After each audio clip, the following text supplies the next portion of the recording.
It's better. Okay, so super exciting. I have finally made it to someplace I've wanted to go for a really long time. But the thing is that it's only open, like it's a seasonal thing, and I never happen to be in the area during the season, or it just doesn't work out. But this time it did. I'm here. I just parked. I'm super stoked. So first off, let's get the boring stuff out of the way in case you want to come here.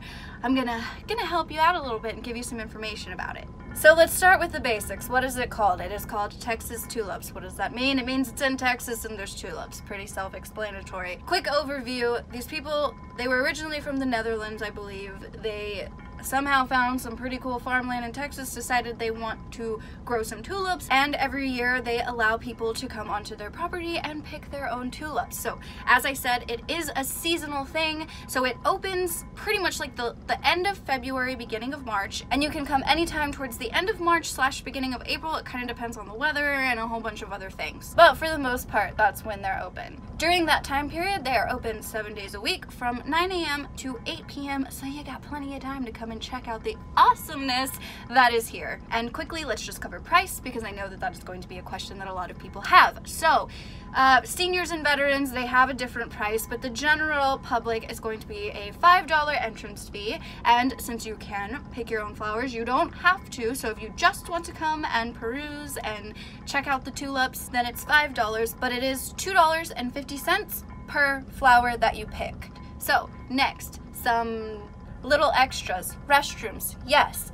Picnic tables, yes. Concessions, yes. Handicap accessible, yes. Granted, if it's just been like raining and it's super muddy, that might not be the best time to bring like a wheelchair or a stroller or something, but for the most part, you're good. However, on the other hand, dogs, no, and no outside food or drink.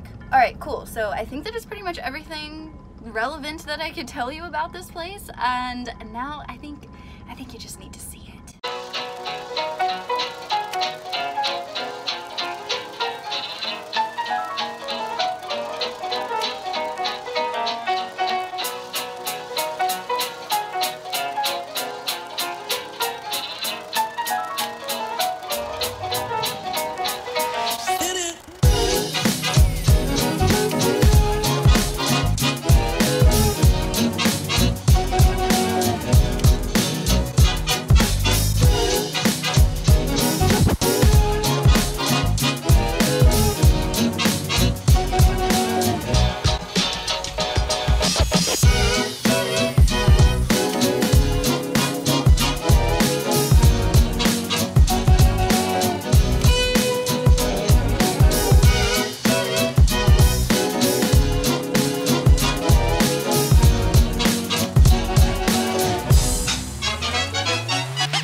Alright, back in the van. That was super fun. We got these flowers next to me, and I realized that I need to go buy a vase to put them in or something. So, I'm gonna go do that.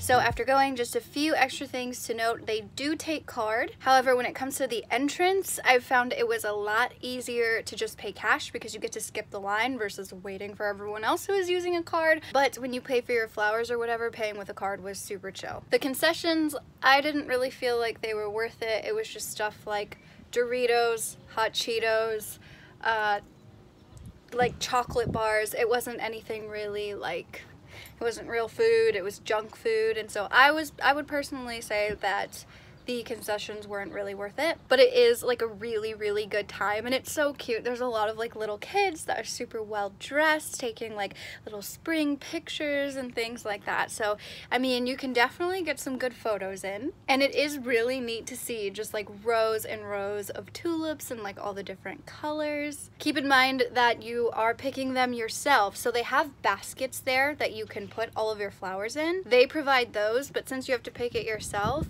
I would definitely say like being able to have both of your hands free is pretty important. So whether that be by having someone else hold your stuff, a purse, a backpack, a fanny pack, whatever, just keep in mind that that's a thing. Having both of your hands free makes it a lot easier. And on that note, since you are picking them yourself, you are going to get in a lot of the soil and everything, so having like baby wipes or hand sanitizer so that you can wipe your hands at the end of all of that. So the fields themselves, the soil is kind of loose. There's a lot of sand. So for instance, today when I went, it was really windy. And one thing I definitely regretted was not putting on sunglasses as I was walking around out there. Sand kind of got in my eyes. So sunglasses might be something you definitely want to bring along with you, and your shoes. As I said, there are a lot of people there that were like really well dressed and taking pictures. So I mean, sandals, you can totally wear stuff like that.